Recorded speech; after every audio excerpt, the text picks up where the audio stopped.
The bare soles of her feet left faint traces of blood on the dusty road as she ran through the darkness, the silk of her crimson dress torn and clinging to her trembling body like a desperate prayer. Victoria Myers had chosen freedom over survival, and now the pounding of boots behind her told her that choice might cost her everything she had left. The year was 1873, and Columbia, California, had grown from a rough mining camp into a bustling town where fortunes were made and lost on the turn of a card. But for women like Victoria, trapped in the Red Lantern Saloon, fortune was something that belonged to other people. She had worked there for 3 years, ever since her father died in a cave-in at the nearby gold mine and left her with nothing but debts she could never repay. Madame Rousseau had offered her a solution, and like a fool, Victoria had taken it, not understanding that the doors of the Red Lantern only swung one way. Tonight she had overheard something that changed everything. 2 men discussing a transaction, her name mentioned with a price that made her blood run cold. She was to be sold to a cattle baron in Nevada, a man known for his cruelty, a man who collected women the way others collected horses. Madame Rousseau had smiled at her earlier that evening, a smile that now made terrible sense, and Victoria knew she had perhaps one night before her life became something worse than what it already was. So she ran. The stones cut into her feet, but she barely felt them. Behind her, she could hear shouting, the voices of the men Madame Rousseau employed to keep order, to keep the girls in line. The darkness was both her enemy and her friend, hiding her but also concealing the treacherous ground beneath her feet. She stumbled, caught herself, kept running. Columbia sat in the foothills of the Sierra Nevada, surrounded by rolling hills dotted with oak and pine. In the daylight it could be beautiful, but at night it was a labyrinth of shadows and danger. Victoria ran past shuttered shops and dark houses, praying no one would hear her passage, praying harder that she could find somewhere to hide before her strength gave out entirely. The road began to slope upward as it left the main part of town, winding toward the ranches and homesteads that spread out into the surrounding countryside. Her lungs burned and her legs felt like they might collapse beneath her, but she forced herself forward. Freedom was measured in distance now, each step taking her farther from the Red Lantern and closer to whatever future she could carve out with her own hands. She did not see the rider until she nearly collided with his horse. The animal reared slightly, startled, and Victoria fell backward onto the road with a cry that was part terror and part exhaustion. She scrambled to get up, to keep running, but her body had finally reached its limit. She could only stare up at the dark figure on horseback, silhouetted against the star-filled sky, and wonder if this was where her brief taste of freedom would end. Easy now. The voice was low, calm, the kind of voice used to soothing spooked animals. "You are hurt." Victoria's chest heaved as she tried to catch her breath. She could still hear shouting in the distance, drawing closer. "Please," she managed to gasp. "Please, I cannot go back." The rider dismounted in one smooth motion. In the moonlight, she could make out a tall figure, broad-shouldered, wearing the practical clothes of a working man. A cowboy, she thought, one of the ranch hands who brought cattle through Columbia on their way to the railhead. He approached her slowly, hands visible as though she were the one who might spook and run. "Cannot go back where?" he asked. "The Red Lantern." The words tasted like ash in her mouth. "They will kill me, or worse." She saw him go still, saw the way his jaw tightened even in the faint light. Every man in Columbia knew the Red Lantern, knew what it was, what it meant. Some frequented it. Others avoided it. The silence stretched between them as the shouting grew closer, and Victoria felt her heart sink. He would not help her. Why would he? She was nothing, nobody, a soiled dove who had run from her cage. Then he moved, quick and decisive. "Can you ride?" Yes." "Then get up." He reached down and pulled her to her feet with surprising gentleness given the urgency in his voice. Victoria gasped as her torn feet took her weight, and before she could protest, the stranger swept her up and deposited her onto his horse. He swung up behind her, his arm coming around her waist to hold her steady. "Hold on." The horse leaped forward at his command, and Victoria grabbed the saddle horn with both hands as they thundered up the road. Behind them, she heard shouts of anger, but the sounds quickly faded as they put distance between themselves and her pursuers. The stranger guided his horse off the main road onto what felt like a narrow trail, branches whipping past them in the darkness. They rode for what felt like hours, but was probably only 20 minutes before he finally slowed the horse to a walk. Victoria was shaking from cold and shock and the aftermath of terror.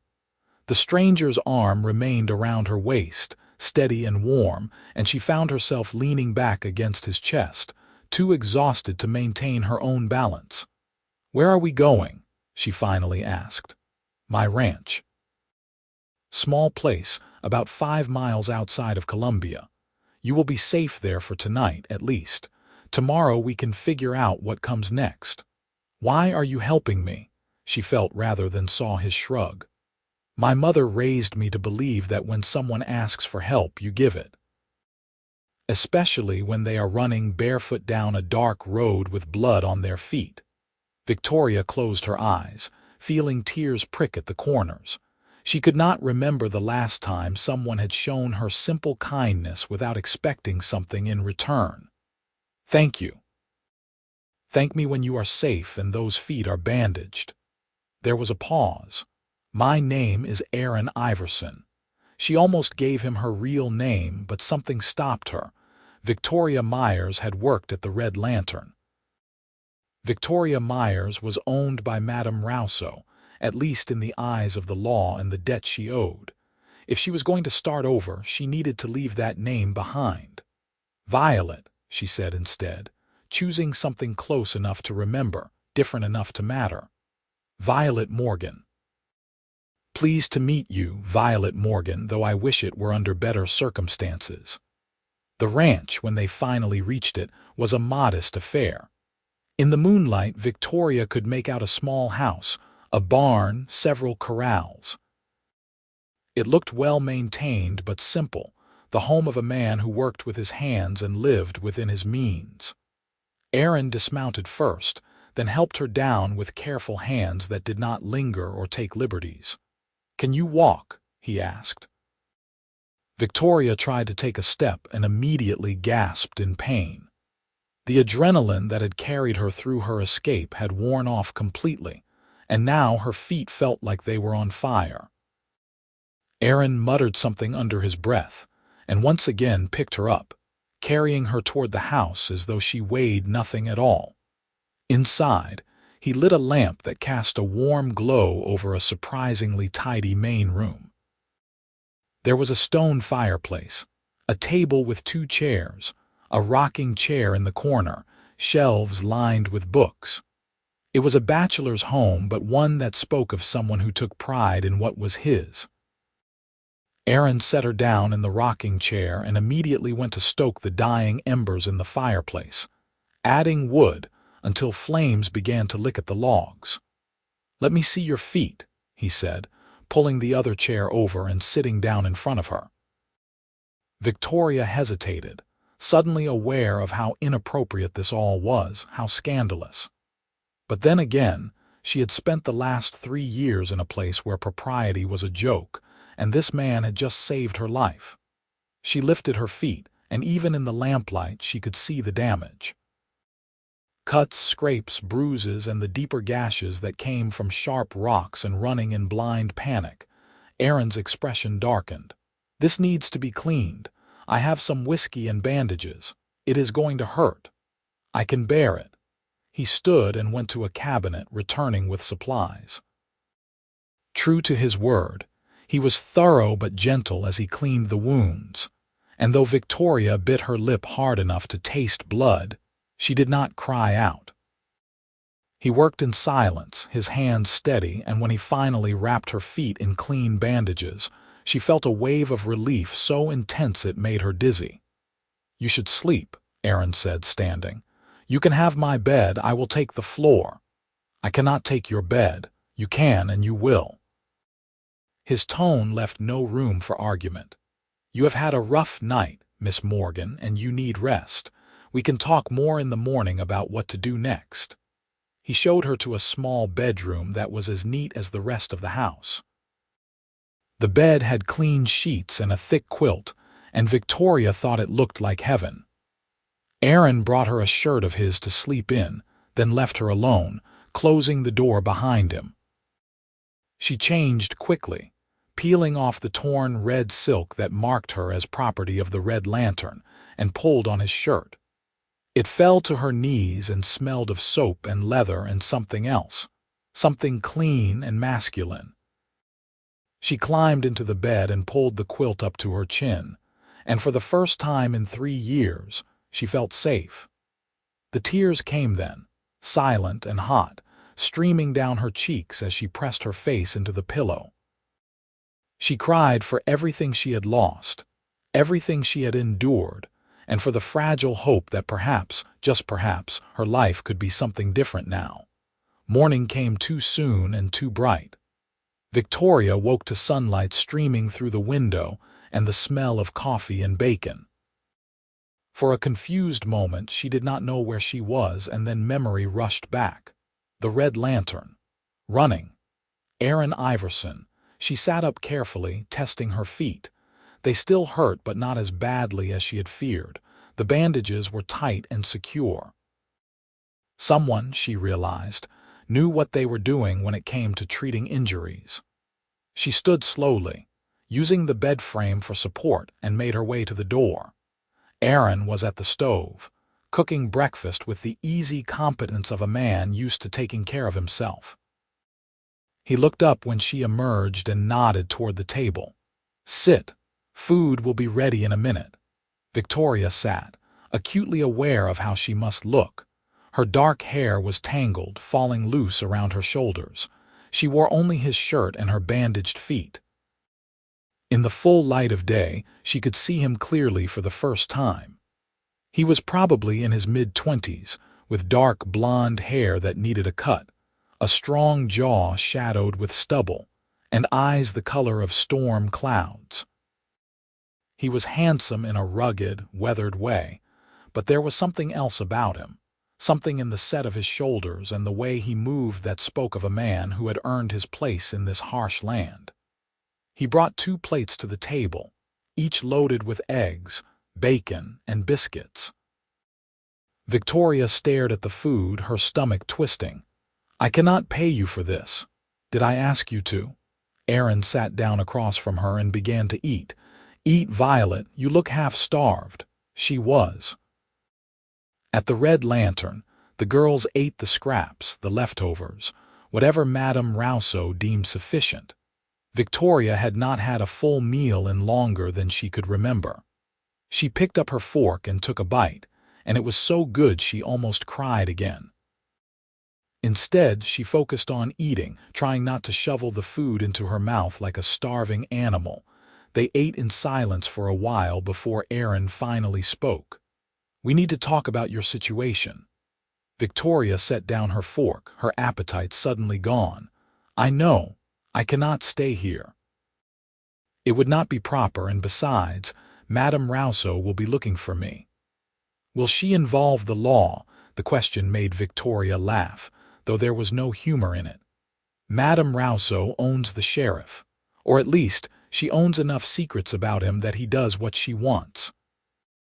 If she claims I stole from her, he will arrest me. If she says I broke a contract, he will drag me back." She met Aaron's eyes.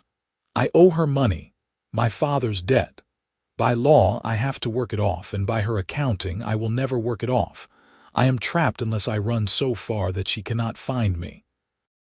Aaron leaned back in his chair, his expression thoughtful. How much do you owe? She claims it is $500 now with interest.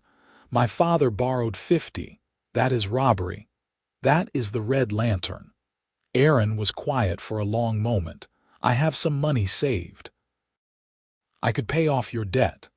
Victoria felt her heart skip.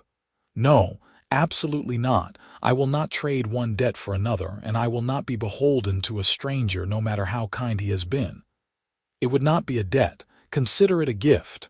I cannot accept that. You do not even know me. I know you are brave enough to run barefoot into the night rather than accept a life you did not choose. That is enough. He stood and began clearing the plates. But if it makes you feel better, you can work it off. I need help around here. The ranch is small, just some cattle and horses, but I am only one man. I could use someone to help with cooking, cleaning, mending, garden work. You work for me for a year, we call it even, and by then, maybe Madame Rousseau will have moved on to easier prey. Victoria stared at him. You would do that, just like that, just like that. He glanced back at her, and there was something in his eyes she could not quite read. Everyone deserves a chance to start over, Violet. Consider this yours. She wanted to argue, wanted to tell him this was insane, that he was taking a risk for someone he did not know, that she might bring trouble down on his head. But the words would not come. Instead, what came out was, "Thank you. I will work hard, I promise." "I know you will." He set the plates in a basin to wash. "But first, those feet need more time to heal. You rest today. Tomorrow will be soon enough to start." The first few days passed in a strange, careful dance. Victoria spent most of her time resting, letting her feet heal, while Aaron went about his work on the ranch. He rose before dawn and often did not come back to the house until dusk, dusty and tired, but never complaining. She tried to make herself useful despite her injuries, tidying the house, mending a tear in one of his shirts, attempting to cook dinner. That last effort nearly ended in disaster when she misjudged the temperature of the cast iron stove and burned the biscuits black.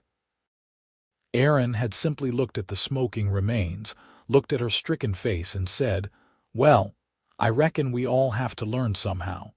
Good thing I have more flour." His patience was something she had not expected.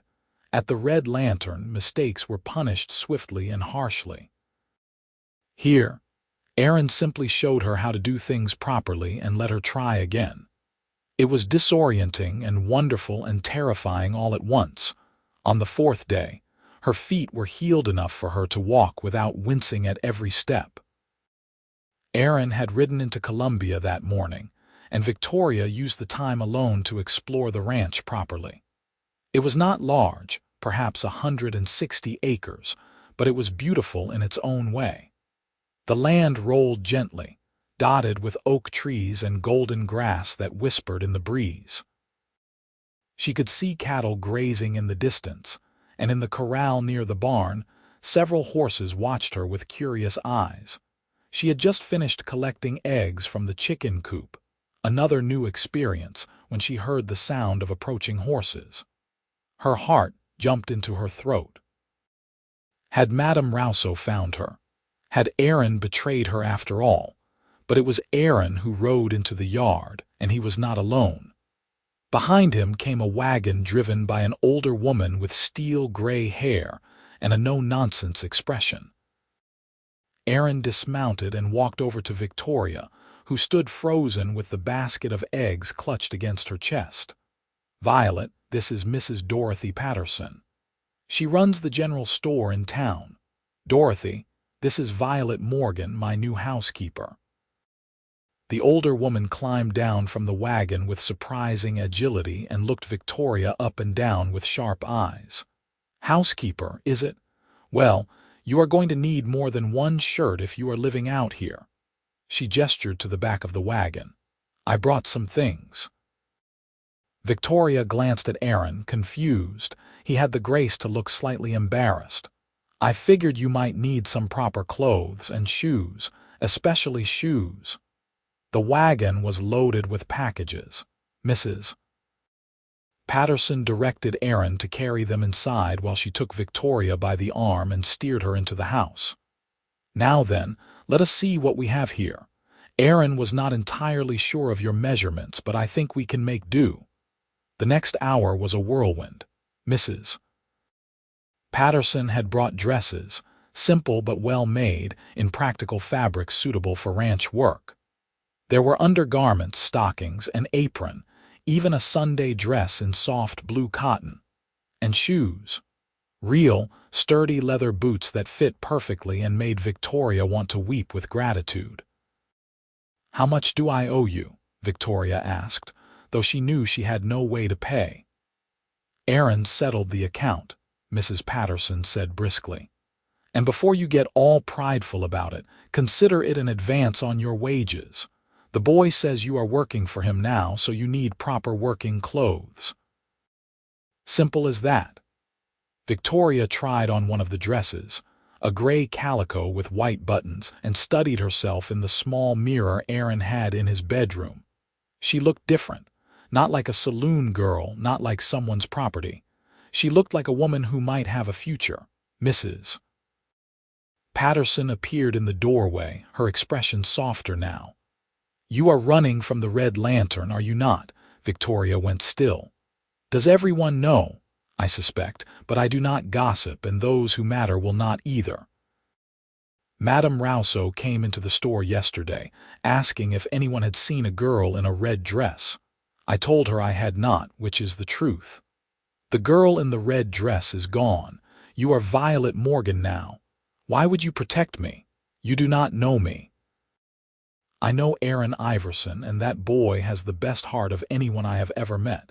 If he is helping you, then you deserve help." She patted Victoria's shoulder. "Besides, I have seen too many girls lost to that place. If one gets out, I am going to do what I can to make sure she stays out."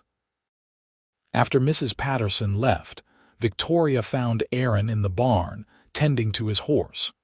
She walked in, still wearing the gray calico dress, her new boots making solid sounds on the packed dirt floor.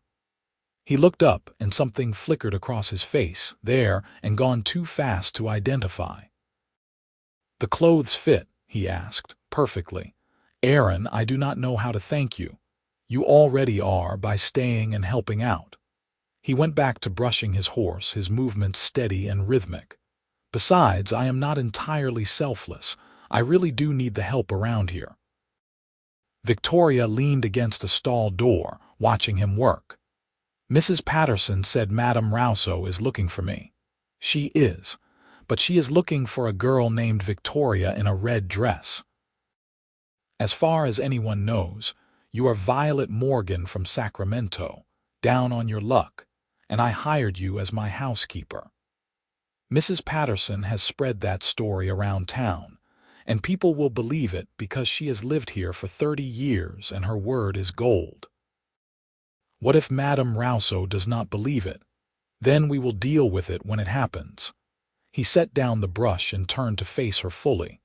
"Violet, I am not going to let her take you back. You have my word on that." The intensity in his eyes made her breath catch. She had been looked at many ways by many men, but never like this, never with simple, honest conviction that her freedom mattered. "Why?" she asked softly. "Why are you doing this for me?" Aaron was quiet for a moment, as though weighing his words. 5 years ago I had a sister, Emma. She was 2 years younger than me, and she was the kindest person you would ever meet.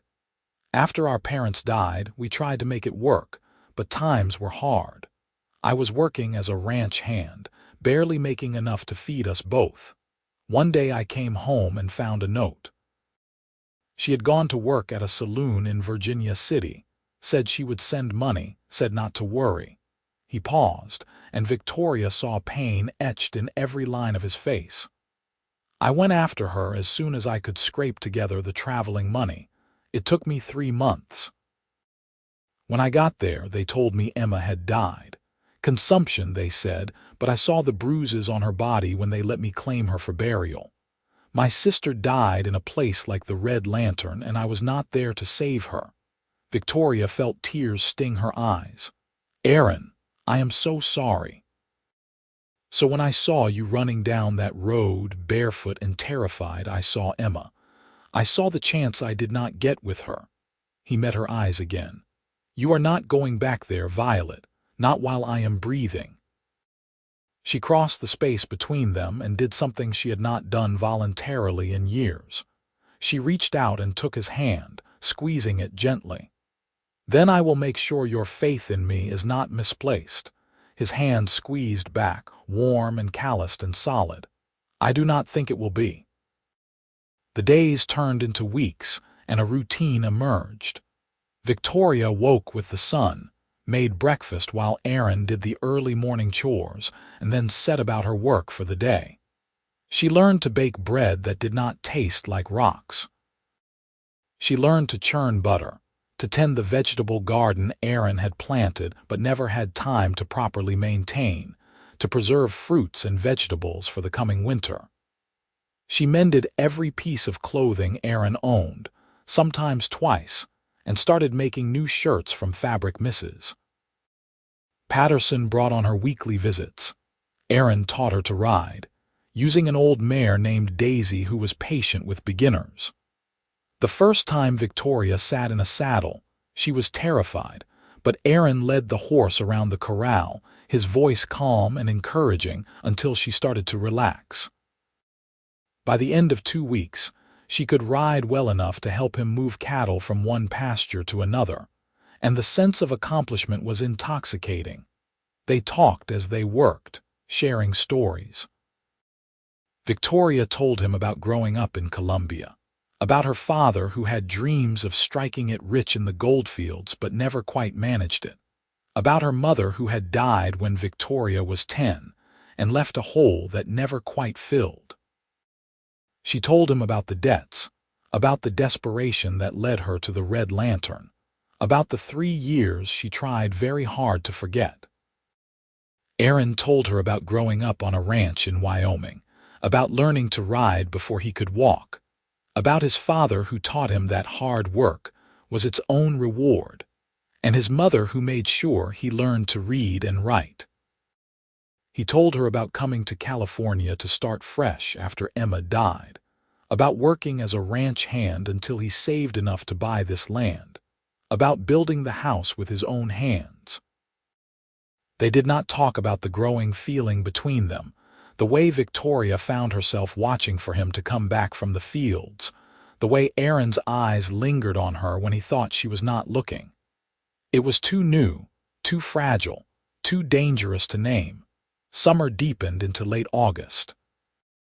The days were hot and golden, the nights cool and filled with stars. Victoria had been at the ranch for nearly 2 months, and she felt like a different person from the terrified woman who had fled the Red Lantern. She was stronger now, tanned from working outside, her hands calloused from real work that left her tired but satisfied.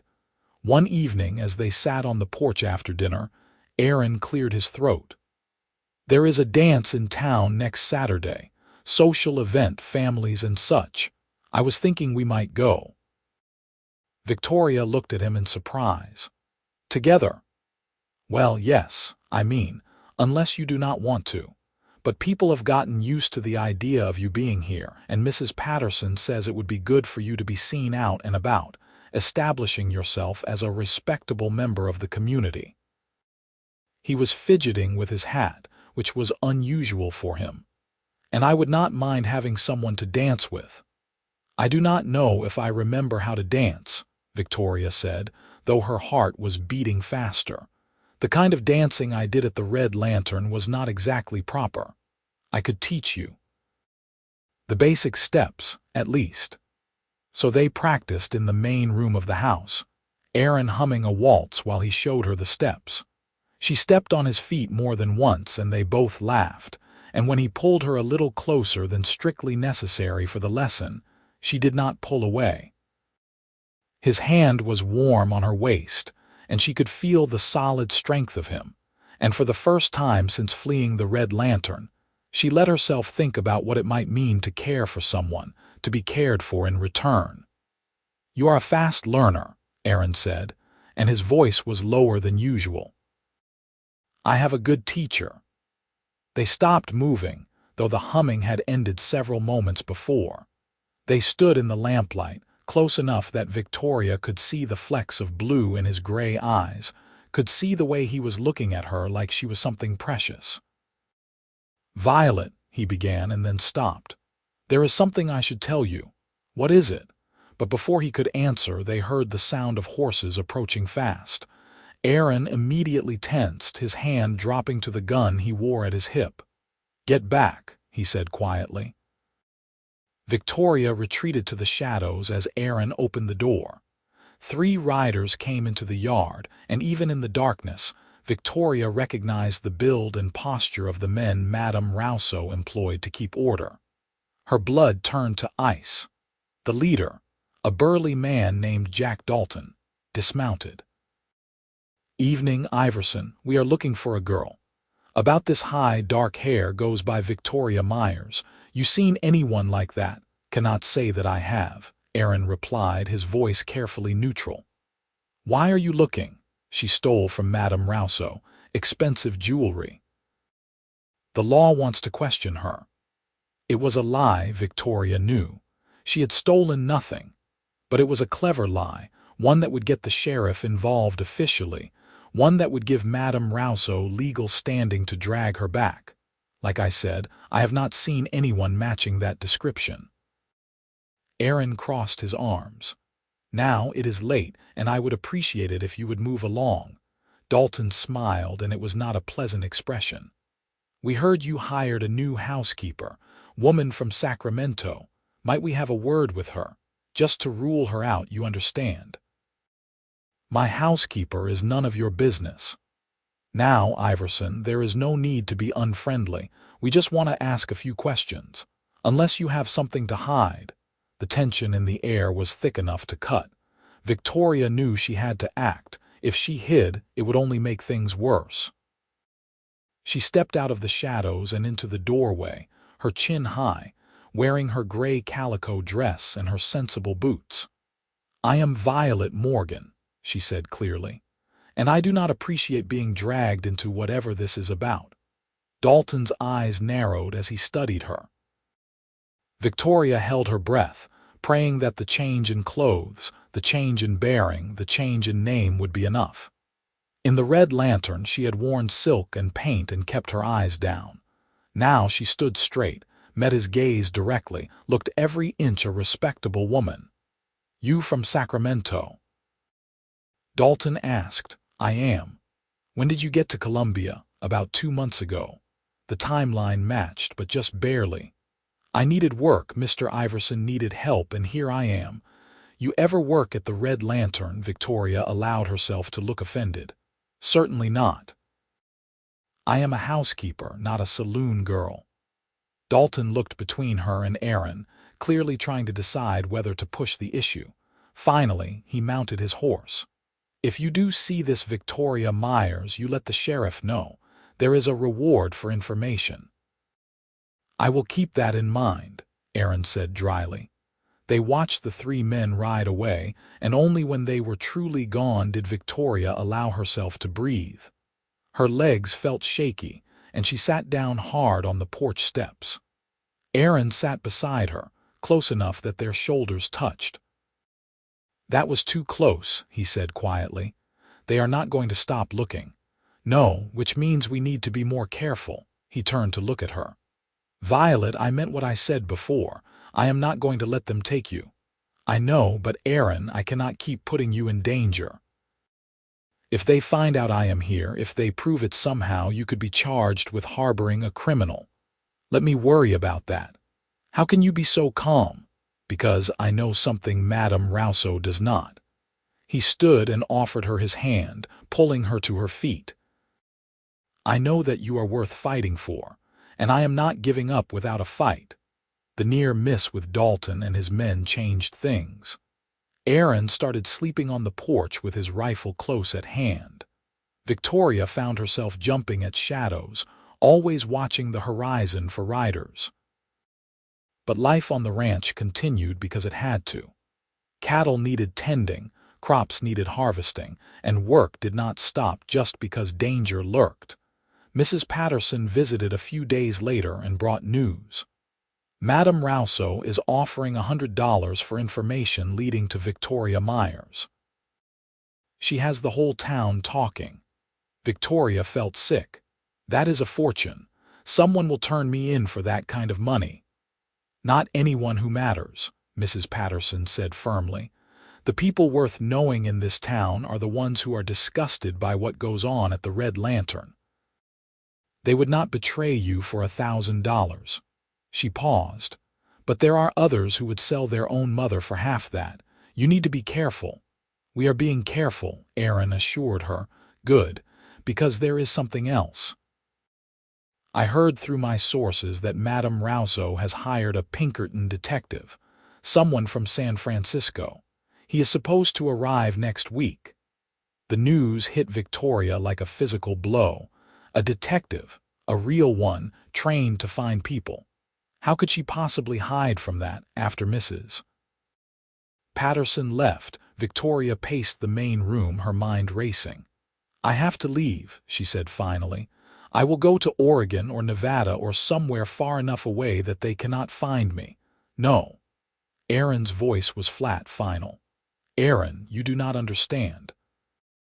A Pinkerton detective is not like Dalton and his thugs. They are good at what they do. He will find me, and when he does, you will be implicated too.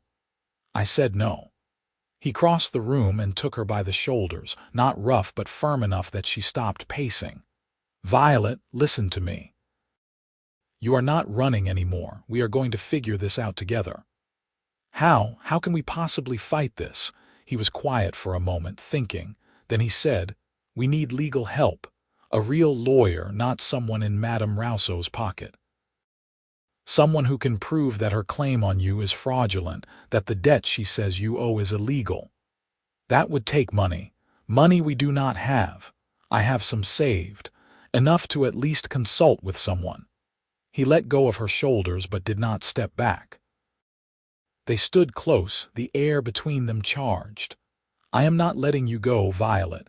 Not because of Madame Rousseau, not because of a detective, not for any reason. Why? The word came out barely above a whisper. Why do you care so much? Because somewhere in the last 2 months, you stopped being just someone I was helping. His hand came up to cup her cheek, his thumb brushing away a tear she had not realized she shed. You became the person I look forward to seeing every morning, the person who makes this house feel like a home. The person I cannot imagine living without. Victoria felt her breath catch. Aaron, I am not some innocent girl. I have done things, been places. I am damaged. You are a survivor. You are strong and brave and kind, and you make the best biscuits in California now that you have gotten the hang of it. That earned a watery laugh from her. His expression sobered. I do not care about your past, Violet. I care about your future. Our future, if you will have me in it. She had been looked at with lust, with contempt, with indifference. But this was different. Aaron looked at her with something she barely recognized, something she had stopped believing existed. He looked at her with love. I think I have been halfway in love with you since you gave me your shirt to wear, Victoria admitted. And I have been terrified of it every moment since. Why terrified? Because I do not know how to be loved. I do not know how to be anything except what I was. Then we will figure it out together. He leaned down slowly, giving her time to pull away, but she did not. When his lips met hers, it was gentle and sweet, and everything she had forgotten a kiss could be. It was not about possession or transaction. It was about connection, about two people choosing each other. When they finally broke apart, Victoria rested her forehead against his chest, feeling his heartbeat strong and steady. What if they take me anyway? Then I will come for you. No matter what, no matter where, I will come for you. His arms came around her, holding her close. You are mine now, Violet Morgan, and I take care of what is mine. The next morning, Aaron rode into Columbia alone. He returned that evening with news. There is a lawyer in Sonora, the county seat. His name is Judge Malcolm Henderson. He retired from the bench last year and now takes on select cases. Mrs. Patterson says he is honest and hates injustice. I sent him a telegram explaining the situation, and he agreed to meet with us. When? Tomorrow. We will ride there early, meet with him, and be back by evening. Victoria felt a flutter of hope, dangerous but undeniable. Do you think he can help? I think he is our best chance. They set out the next morning before dawn, riding side by side through the cool gray light. Victoria wore her blue Sunday dress, the one Mrs. Patterson said made her look like a lady. Aaron had shaved and put on his best shirt. They looked, she thought, like any respectable couple going into town for business. Sonora was larger than Columbia, bustling with activity even early in the morning. Aaron led her through the streets to a small office with a brass plate that read Henderson Law. Inside, an older man with white hair and shrewd eyes looked up from a desk covered in papers. Mr. Iverson, I presume, and this must be Miss Morgan, or should I say Miss Myers?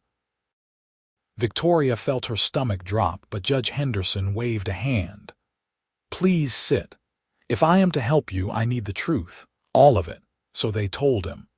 Victoria explained about her father's death, the debt being sold to Madame Rousseau, the 3 years at the Red Lantern.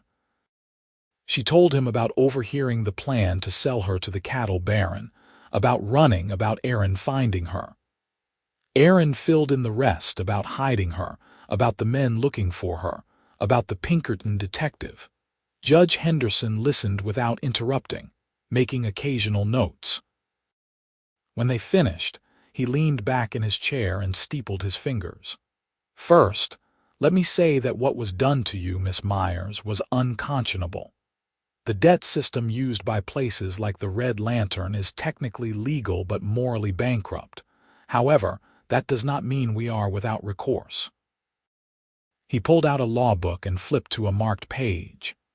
California law states that debts incurred for room, board, and necessities can be discharged if it can be proven that the terms were exploitative or that the debtor was coerced. Additionally, any debt that has been substantially inflated through unreasonable interest or false charges can be challenged in court. Can we prove any of that? Victoria asked. That is the challenge. We would need access to Madame Rousseau's account books, which she would never willingly provide. However, there is another approach. He looked directly at Victoria. If you were to marry, your husband would assume responsibility for your debts. At that point, he could dispute them legally, and the burden of proof would shift to Madame Rousseau to prove the debt is legitimate. Victoria glanced at Aaron, her heart pounding. But we are not married. A situation that could be remedied quite easily, Judge Henderson said mildly. There is a minister 2 doors down who owes me a favor. If you were so inclined, you could be married within the hour and I could file the paperwork today. By the time Madame Rousseau realizes what has happened, you would be legally protected. It was a solution, neat and simple. But marriage was not something to be entered into lightly, even as a legal maneuver. Victoria looked at Aaron, trying to read his expression. Can we have a moment? Of course. Take your time. They stepped outside into the morning sunshine. Victoria wrapped her arms around herself, trying to organize her thoughts. Aaron, we do not have to do this. It is fraud, really, marrying just to get out of a debt. Is that all it would be for you? Aaron asked quietly. Fraud, she looked up at him. No. But I cannot ask you to marry me just to save me. You are not asking, I am offering. He took her hands in his. Violet, I meant what I said yesterday. I love you. I was not planning to propose in the middle of a legal battle, and I do not even have a ring. But if you will have me, I would be honored to be your husband. Not just to protect you, though I will do that, but because I want to spend my life with you. Victoria felt tears spill over, but they were good tears. "I love you too. I am terrified and probably insane, but I love you. Then marry me. Right now, here with a judge and a minister as witnesses. Marry me and let me spend the rest of my life proving that you made the right choice." "Yes," she whispered. "Yes, I will marry you." The ceremony was simple and quick, performed by a minister who smelled faintly of tobacco and smiled kindly at them both. Judge Henderson and his clerk served as witnesses. Victoria wore her blue dress and held a borrowed bouquet of wildflowers. Aaron held her hand and said his vows in a steady voice that made her believe, for the first time, that this might actually work. When the minister pronounced them husband and wife, Aaron kissed her gently, and Victoria felt the world shift. She was Violet Iverson now. Not Victoria Myers, not property of the Red Lantern, but a married woman with legal rights and a husband who loved her. Judge Henderson filed the marriage certificate immediately and drew up papers challenging the debt Victoria supposedly owed. "This will take time to work through the system," he warned. "In the meantime, Madame Rousseau may try to cause trouble, but legally, you are now protected. Mr. Iverson, as your wife's husband, you have the right to contest this debt, and any attempt to collect from her would have to go through you." "Let her try," Aaron said grimly. They rode back to the ranch as husband and wife, and the world looked different somehow. Brighter, more hopeful.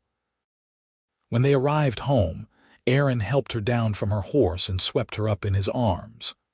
"I believe there is a tradition about carrying one's bride over the threshold."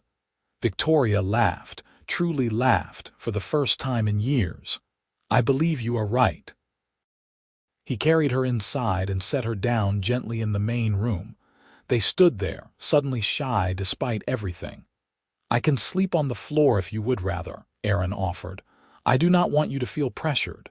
Victoria reached up and touched his face. "I am your wife. I do not want you to sleep on the floor." What passed between them that night was tender and gentle, and nothing like what Victoria had known at the Red Lantern. Aaron took his time, made sure she was comfortable, whispered that she was beautiful and loved. He erased, as much as he could, the memories of rough hands and cold transactions. When she cried afterward, he held her and stroked her hair and told her she was safe, that she would always be safe with him. The Pinkerton detective arrived in Columbia 3 days later. His name was Thomas Reed, and he was thorough and professional. He interviewed people, asked questions, showed a photograph of Victoria Myers that Madame Rousseau had provided. But no one had seen her. The woman at the Iverson ranch was Violet Iverson, newly married, and she had papers to prove it.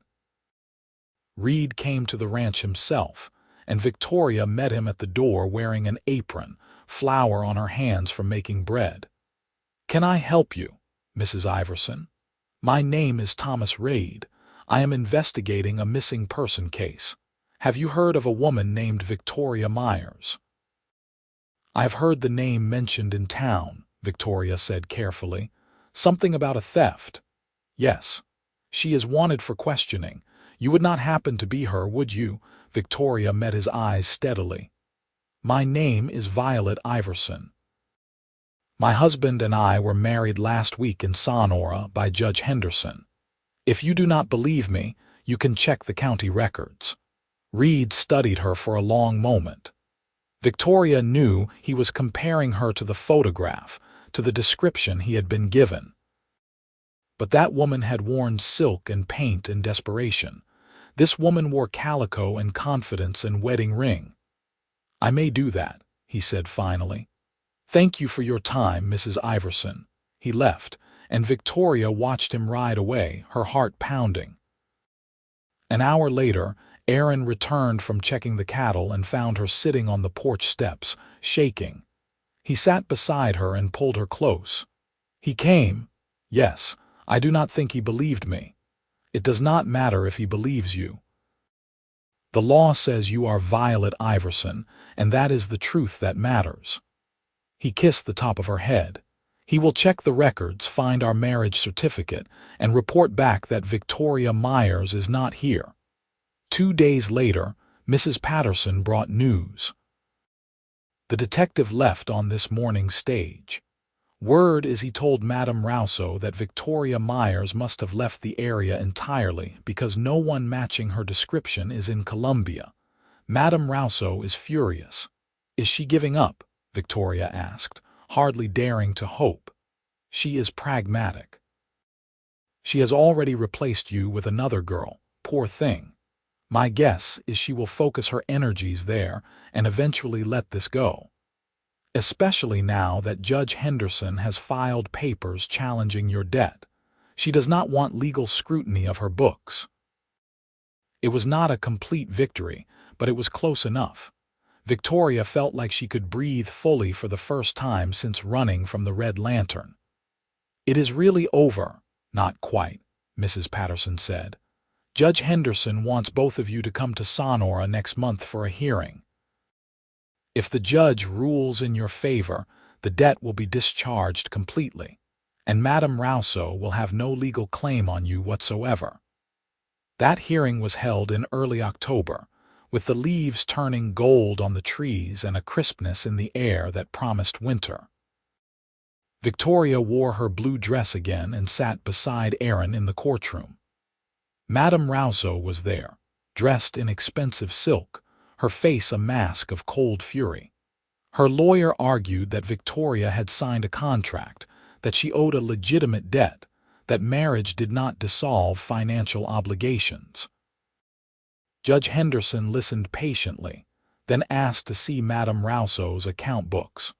Her lawyer tried to object, but the judge was insistent. When the books were finally produced, Judge Henderson spent an hour examining them, his expression growing increasingly stern. Finally, he set down the ledger and looked directly at Madame Rousseau. "Madam, these accounts are fraudulent. You charged this woman for room and board at rates that exceed the finest hotels in San Francisco. You charged her for clothing that any reasonable person would consider a business expense. You added interest at rates that would make a money lender blush. Most egregiously, you have charged her for medical expenses, fines for imaginary infractions, and fees for services that border on extortion." He turned to Victoria. "Miss Myers, or rather Mrs. Iverson, I find that you entered into this arrangement under duress following the death of your father. I find that the terms of your employment were exploitative, and that the debt you supposedly owe has been inflated to a point of absurdity. I hereby discharge this debt in full and order Madame Rousseau to cease any and all attempts to collect it. Furthermore, I am referring this matter to the district attorney for investigation into possible criminal charges." The gavel came down, and it was done. Victoria sat frozen, unable to quite believe it. Aaron squeezed her hand, his eyes bright. Madame Rousseau stood, her face white with rage, and stormed from the courtroom. Outside, in the fresh autumn air, Victoria finally let herself accept it. She was free, truly, completely free. Aaron picked her up and spun her around, both of them laughing. "You did it," he said. "We did it. No, you did it. You saved me." "We saved each other," he corrected gently. The ride back to the ranch was filled with plans. They would plant a bigger garden next spring.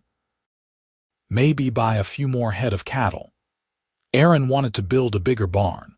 Victoria wanted chickens that actually laid eggs reliably instead of the stubborn birds they currently had. They were simple dreams, domestic and ordinary, and they were everything Victoria had never dared to hope for. That night, lying in bed with Aaron's arms around her, Victoria felt a peace she had not known existed. "Are you happy?" she asked. "More than I ever thought possible." He kissed her shoulder. "Are you?" "Yes. I keep waiting for something to go wrong, for someone to take this away." "Nothing is going to take this away." This is real, Violet. This life, this ranch, us. It is all real and it is yours. Winter came to the foothills, bringing cold rains and frost-covered mornings. Victoria learned to bake pies, to preserve meat for the long months, to keep the house warm and comfortable even when the wind howled outside. Aaron taught her to shoot, insisting that she should be able to protect herself if necessary. She proved to be a decent shot, though not as good as he was. They celebrated Christmas quietly, just the two of them, exchanging simple gifts. Aaron gave her a book of poetry, knowing she loved to read. Victoria gave him a new shirt she had made, embroidered with his initials. They roasted a chicken, opened a bottle of wine Mrs. Patterson had given them, and danced in the main room by firelight. "This time last year I was still at the Red Lantern," Victoria said quietly. "I thought I would die there. This time last year I was alone in this house, convinced I would spend my life alone." Aaron pulled her closer. "Now I cannot imagine being without you. You will never have to be." Spring arrived in an explosion of wildflowers and new calves. The ranch felt alive in a way it never had before. Victoria planted her garden, expanding it to include vegetables they could sell at the market in Columbia. Aaron brought home 2 new horses, one of which he gave to Victoria. She named her Rosie and rode her every day, helping Aaron with the work that seemed endless but satisfying. In May, Victoria realized she was pregnant. She told Aaron one evening after dinner, nervous about his reaction. He stared at her for a moment, then let out a whoop of joy that probably scared the horses. He picked her up carefully, as though she were made of glass, and kissed her breathless. "We are having a baby," he said, his voice full of wonder. "Violet, we are having a baby. Are you happy?" "Happy. I am the luckiest man alive." The pregnancy was relatively easy, and Victoria bloomed with it. Mrs. Patterson visited regularly, bringing advice and baby clothes and stories of her own children.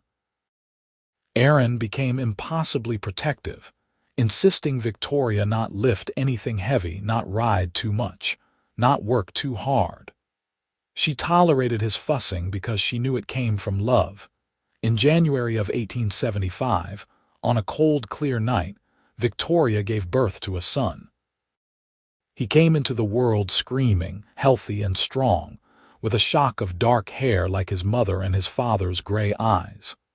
Aaron held him with shaking hands, tears streaming down his face, and Victoria knew she had never seen him happier.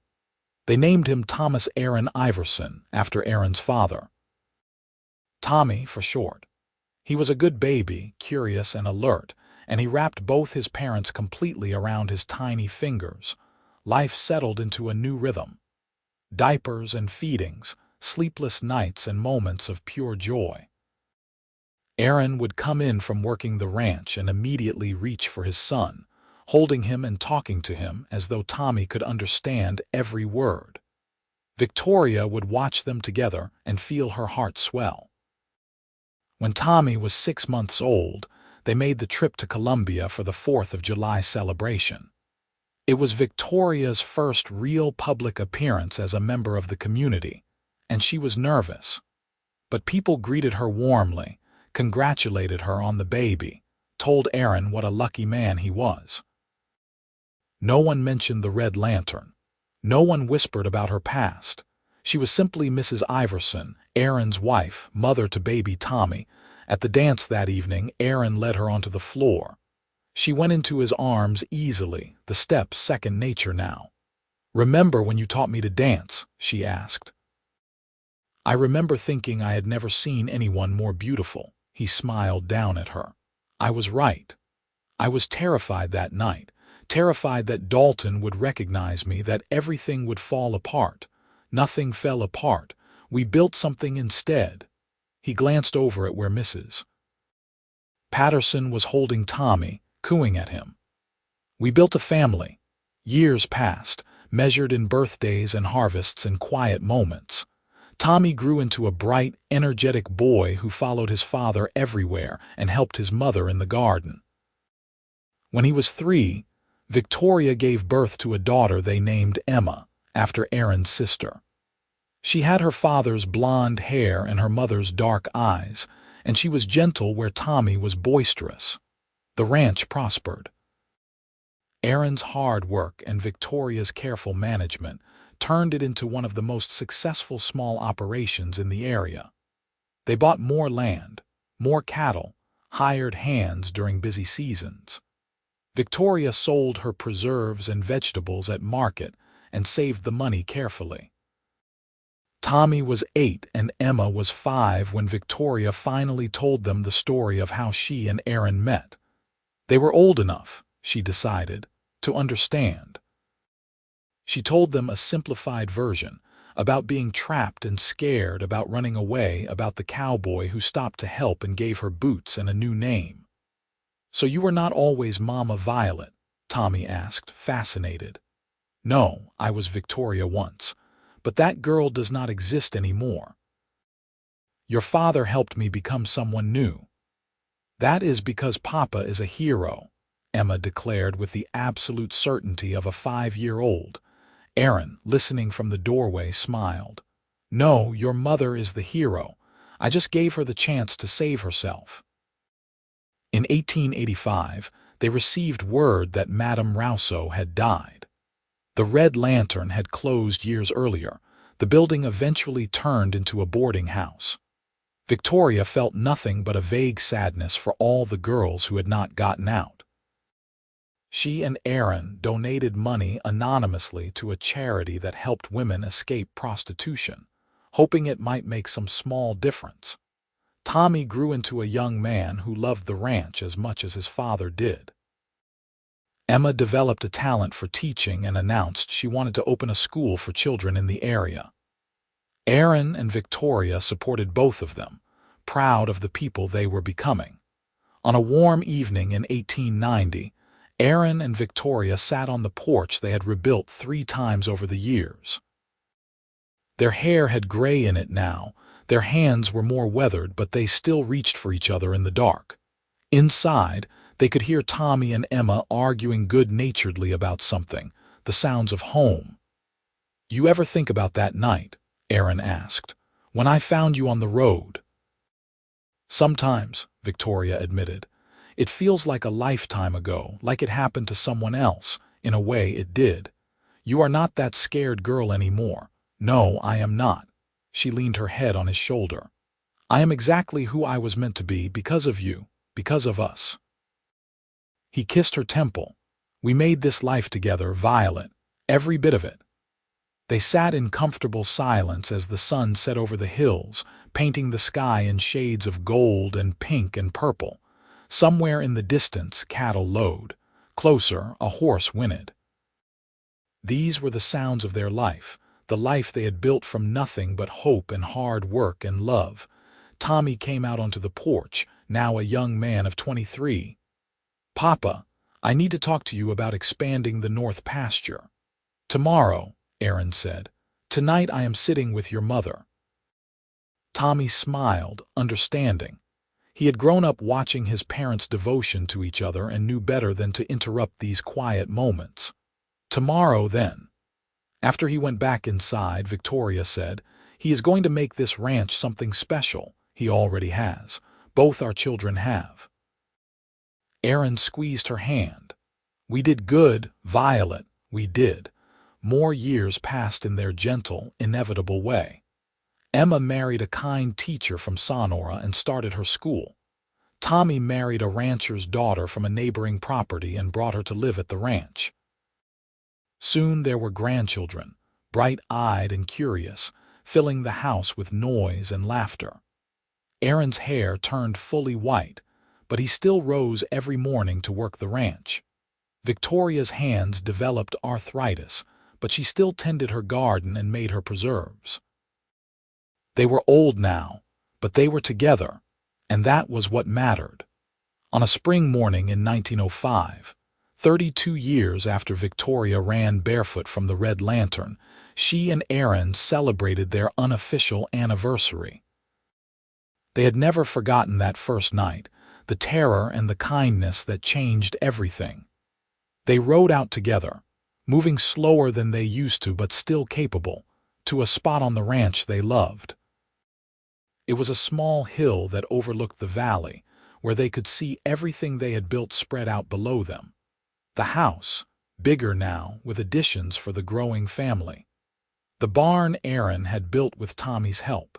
The garden that Emma's children helped Victoria plant each spring. The cattle that provided their livelihood, the life they had made. "You have any regrets?" Victoria asked. Aaron was quiet for a moment, considering.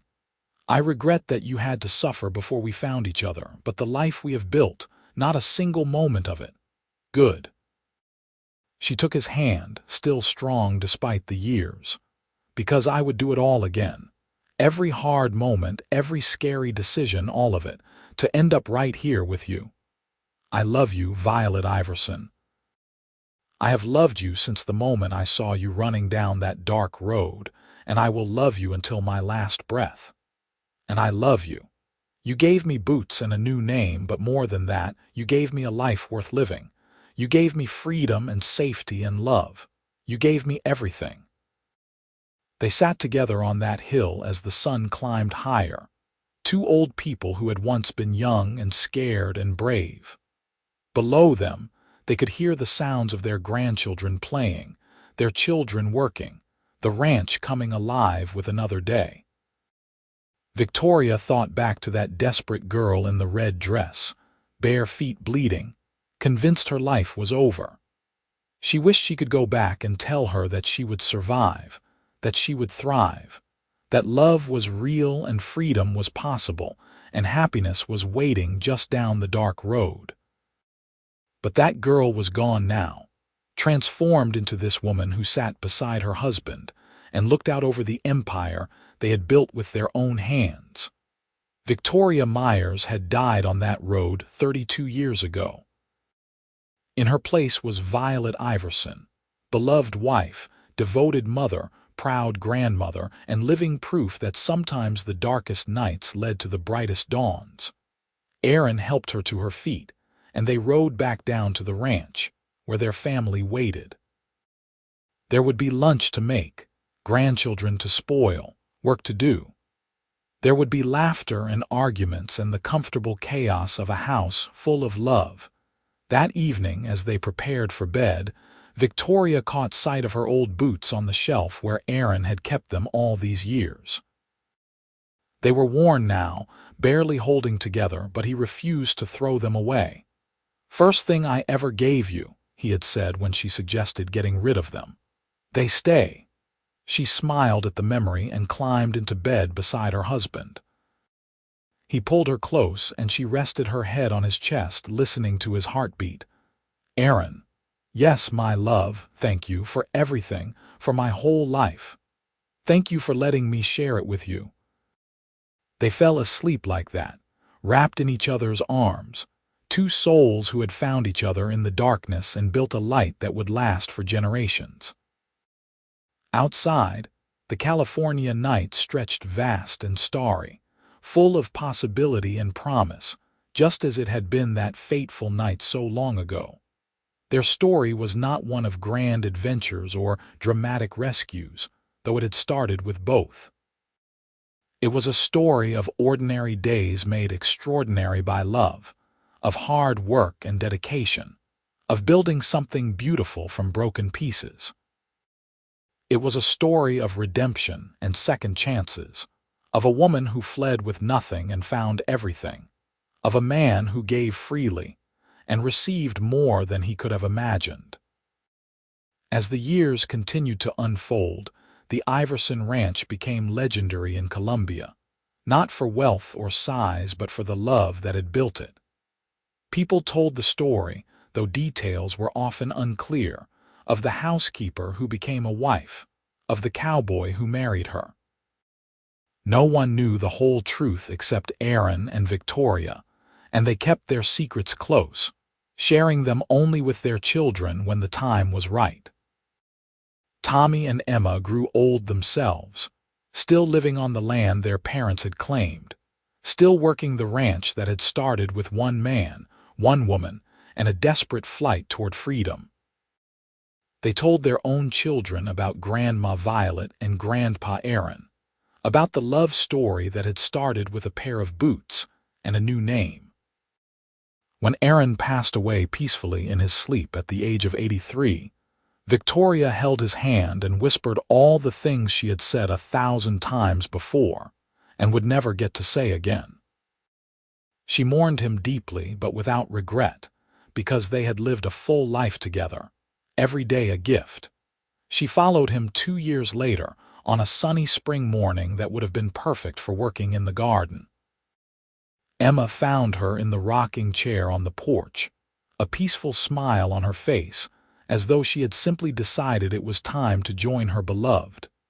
They buried her next to Aaron on that hill overlooking the ranch, where they used to sit and watch the sunset.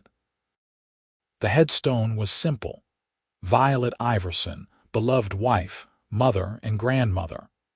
But those who knew the truth understood that beneath that simple marker lay a woman who had escaped slavery, found love, built a legacy, and proved that even the darkest beginnings could lead to the happiest endings. The ranch continued, passed down through generations, and with it the story of how it all began. A girl running barefoot in the night, a cowboy who stopped to help, boots that fit just right, a new name that became an identity.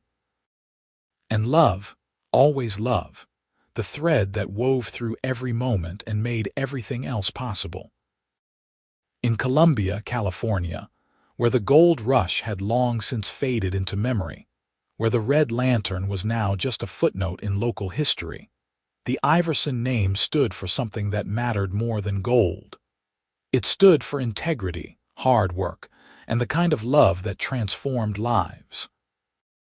And sometimes, on spring evenings when the air was soft and the stars were bright, people swore they could see two figures sitting on the hill overlooking the old Iverson place, holding hands and watching the sunset together, just as they had done for more than 3 decades of married life.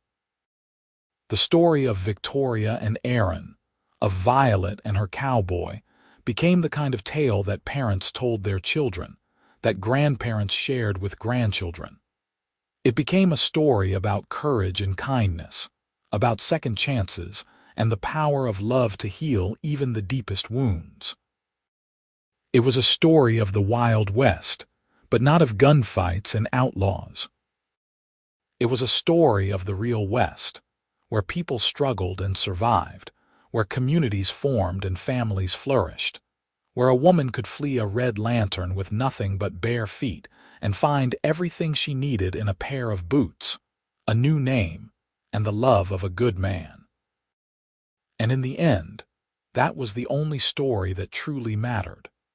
Not the beginning in darkness and desperation, but the middle filled with ordinary joy and hard work, and the ending that came peacefully, surrounded by love, having built something beautiful that would last long after they were gone.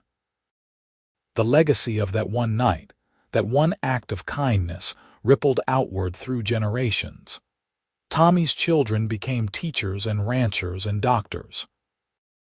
Emma's grandchildren spread across California, carrying with them the story of their great-grandmother who ran toward freedom and their great-grandfather who helped her find it. And the land itself seemed to remember. The ranch that Aaron built and Victoria helped sustain became something more than property. It became a testament to what two people could accomplish when they chose each other, chose love, chose to build rather than destroy. Decades later, when the 20th century had well and truly taken hold and the Wild West had become nothing more than stories and photographs, a great-great-granddaughter of Victoria and Aaron stood on that same hill, looking out over land that still belonged to her family.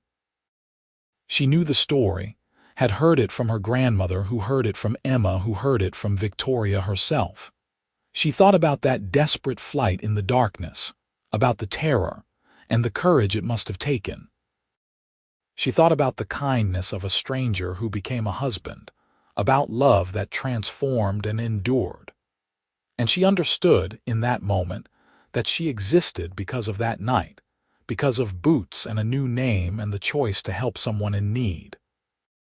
The sun set over the California hills, painting them gold and purple and rose, just as it had done on countless evenings before. The ranch spread out below, changed by time but still recognizable, still home. And somewhere in the wind that whispered through the oak trees, in the last light of day that touched the old house, the spirit of that love story lived on. Victoria had fled the Red Lantern with nothing but bare feet. Aaron had given her boots and a new name. Together, they had built an empire of love that would never truly fade, because the best stories, the true stories, the ones that matter, never really end. They just continue, passed from generation to generation, reminding us that kindness matters, that love endures, and that sometimes the best things in life come from the simplest acts of human decency. The Wild West was full of legends, but none more powerful than this: that two people could find each other in the darkness, could choose each other despite everything, and could build a life so full of love that it would echo through time itself. This was the legacy of Violet and Aaron Iverson, and it was more valuable than all the gold California had ever produced. As night fell over the ranch, lights began to glow in the windows of the house, now home to the fifth generation of Iversons. Inside, children laughed and played. Adults shared the evening meal. The ordinary magic of family life continued, built on a foundation of love that had started with a desperate woman and a compassionate man on a dark road more than a century before. And that, in the end, was the true happily ever after. Not a fairy tale ending where everything froze in perfect happiness, but a living, breathing legacy that continued to grow and change and flourish, proving that the best love stories never really end. They just keep beginning, again and again, with each new generation that chooses love, chooses kindness, chooses to help someone running barefoot in the dark. The Red Lantern was long gone, its memory faded. But the light that Victoria and Aaron kindled that night burned brighter than ever, passed from hand to hand, heart to heart, generation to generation. It was the light of hope, of second chances, of love that conquered fear and built empires from dust and determination. And so the story ends where all the best stories end. Not with an ending at all, but with continuation, with legacy, with the promise that love, real love, the kind that gives boots and new names and second chances, never truly dies. It just transforms, grows, and becomes something even more beautiful than it was before. This was the gift Victoria and Aaron gave to each other and to all who came after them. This was their triumph, their victory, their eternal happily ever after.